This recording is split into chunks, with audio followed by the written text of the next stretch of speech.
வணக்கம் நண்பர்களே, நான் ஈஸ்வரன் பேசுகிறேன்.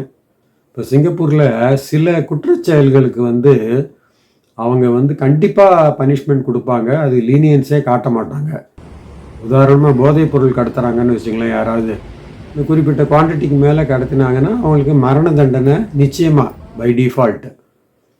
அதுக்கப்புறம் செகண்ட் பார்த்தீங்கன்னா, இந்த மணி லாண்ட்ரிங் அண்ட் டெரரிஸ்ட் ஃபைனான்சிங்னு ஒன்று இருக்குது. அதுவும் சீரியஸ் அஃபென்சஸ் யாரும் பண்ணாங்கனாக்கா அவங்களுக்கு $2,00,000 ஃபைனு, இல்லை 20 வருஷம் ஜெயில், அந்த மாதிரிலாம் போகும் பண்ணுறவங்களுக்கு.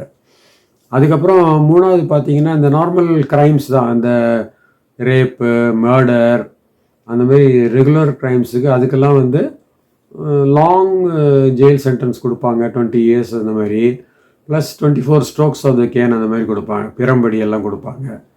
அதுக்கப்புறம் ஓவர் ஸ்டேயிங்கும் ஒரு அஃபென்ஸுங்க. அதாவது இந்த பாஸ்லேயோ இல்லை விசிட் பாஸ்லேயோ இதுலேயோ அவங்க சிங்கப்பூர்லேயே தங்கிடுறாங்கன்னு வச்சுங்களேன், அது ஒரு சீரியஸ் அஃபென்ஸு.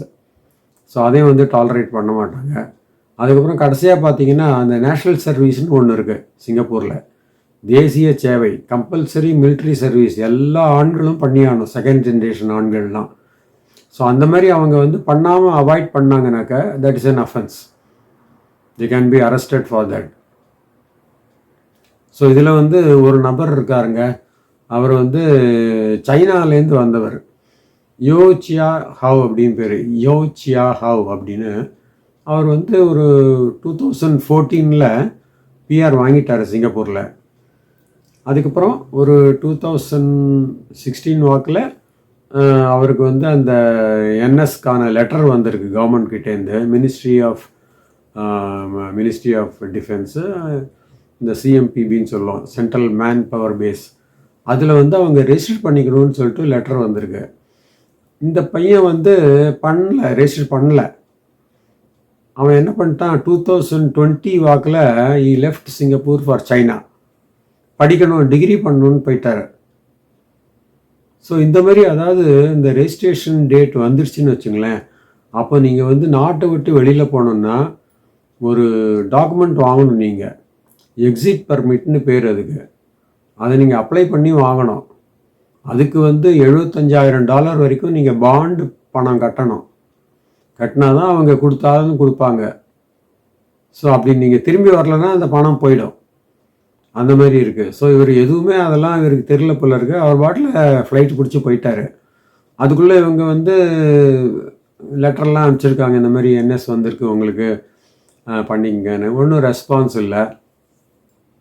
அதுக்கப்புறம் இவருடைய பிஆர் 2022 வாக்கில் ரெனியூவலுக்கு வந்திருக்கு. 2022 வாக்கில் ரெனியூவலுக்கு வந்திருக்கு. அதாவது பிஆர் ரெனியூவல் என்னன்னு கேட்டிங்கன்னா, இந்த ரீஎன்ட்ரி பர்மிட்னு ஒன்று கொடுப்பான். என்ட்ரி பர்மிட் தான் பிஆர். ரீஎன்ட்ரி பர்மிட் அது நீங்கள் அதை ரெனியூ பண்ணிக்கணும். எவ்ரி 5 இயர்ஸ் ரெனியூ பண்ணணும். அதை இல்லைன்னா உங்கள் பிஆர் போயிடும். ஸோ இவர் அதே ரெனியூ பண்ணல. அதனால் பிஆர் லேப்ஸ் ஆகிடுச்சு இவருக்கு. ஸோ பிஆர் லேப்ஸ் ஆனோடனே ஆட்டோமேட்டிக்காக எல்லா லைபிலிட்டியும் இவருக்கு க்ளோஸ் ஆகிடும். அந்த மாதிரி என்எஸ் பண்ணுற லைபிலிட்டியும் வராது. ஸோ அதனால் ஈ பிகேம் எ ஃப்ரீ மேன். ஆனால் பிஆர் போயிடுச்சு இவருக்கு. பிஆருங்கிறது ரொம்ப முக்கியம். எல்லோரும் அதுக்கு தான் தவம் கிடக்காங்க பிஆர் வாங்கிறதுக்கு. ஸோ இருக்கிற பிஆரை இழந்துட்டார். அதுக்கப்புறம் 2025 வந்திருக்காரு, சிங்கப்பூருக்கு வந்திருக்கார். 2025 ஐ திங்க் ஆகஸ்ட் நினைக்கிறேன், இல்லை மார்ச்சில் வந்திருக்காரு. அப்போ கைது பண்ணிட்டாங்க இங்கே. ஏன்னா இட்ஸ் அரெஸ்டபிள் அஃபென்ஸு. அதனால் இவரை அரெஸ்ட் பண்ணிட்டாங்க. இவருக்கு அதெல்லாம் ஒன்றுமே தெரியல.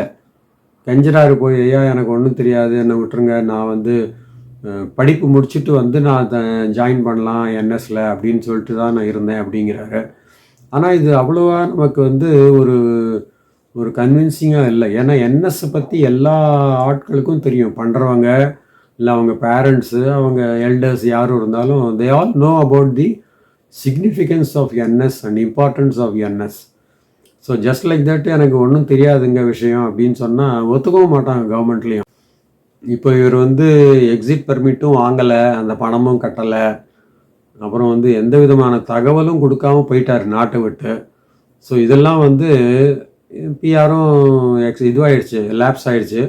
அதனால் he can never get the PR again. So he has to go back to the whatever nation he came from. And further entry கொடுப்பாங்களா, அதுவும் கொஞ்சம் டவுட்டு தான். ஸோ இதெல்லாம் ரொம்ப பெரிய ஒரு விஷயங்கள். அதாவது சில பேர் வந்து பயப்படுறாங்க, இந்த என்எஸ் பண்ணணுன்னா பயப்படுறாங்க, வேண்ட்டே அரௌண்ட் தட் டைம் வந்து போயிடுறாங்க, கேன்சல் பண்ணிடுன்றாங்க பிஆரை, அதுக்கப்புறம் திருப்பி வாங்கிக்கலாங்கிற. இதெல்லாம் நடக்கவே நடக்காதுங்க. நிறைய பேர் வந்து அதுதான் பண்ணுறாங்க. இந்த என்எஸ் டயத்தில் இந்த பையனுக்கு 16 வயசு சம்திங் ஆகும்போது அந்த பிஆரை கேன்சல் பண்ணி ஊருக்கு அனுப்பிச்சிருவாங்க. அதுக்கப்புறம் அவர் என்ன பண்ணுவார், அங்கே காலேஜ் எல்லாம் சேருவார், டிகிரி எல்லாம் படித்து எல்லாம் வாங்கிட்டு மாஸ்டர்ஸ் எல்லாம் பண்ணுவார் ஒரு 6-7 வருஷம். அதுக்கப்புறம் அவருக்கு வந்து திருப்பி சிங்கப்பூர் வரலான்னு ஆசை. ஏன்னா அவர் கூட படித்தவங்கெல்லாம் ஃப்ரெஷர்ஸாக இருப்பாங்க சிங்கப்பூருக்கு.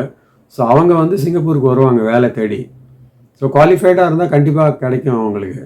ஸோ இவரும் இந்த பையனும் அந்த மாதிரி திருப்பி வரலாம் அப்படின்னு சொல்லிட்டு ட்ரை பண்ணுவார். ஆனால் அவருடைய door is closed as for Singapore entry is concerned. இதெல்லாம் தான் கொஞ்சம் சீரியஸான விஷயங்கள். அதை வந்து பேரண்ட்ஸை கொஞ்சம் ஞாபகம் வச்சுக்கணும். அதாவது என்எஸ் கண்டு பயப்படவே வேணாம். அது ரொம்ப ஒரு இன்ட்ரெஸ்டிங்காக இருக்கும், ஒரு ஜோவியலாக இருக்கும், ஒரு எல்லாரும் ஒரு சேர்ந்து பண்ணுற விஷயம். அது ரொம்ப ஒரு ஃபன்னியாக இருக்கும். And physical fitness, mental abilities, அப்புறம் வந்து நம்மளை நாமே வந்து எப்படி how to live by ourselves அப்படின்னு ஒரு மேன்லினஸ் வரும் அதில் பண்ணிங்கனாக்க.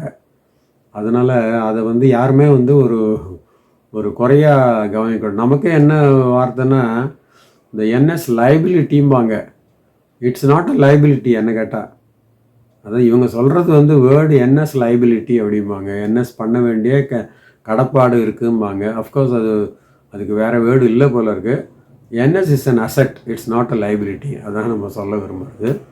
ஸோ நம்ம மீண்டும் இன்னொரு வீடியோவில் சந்திக்கலாம். நன்றி, வணக்கம்.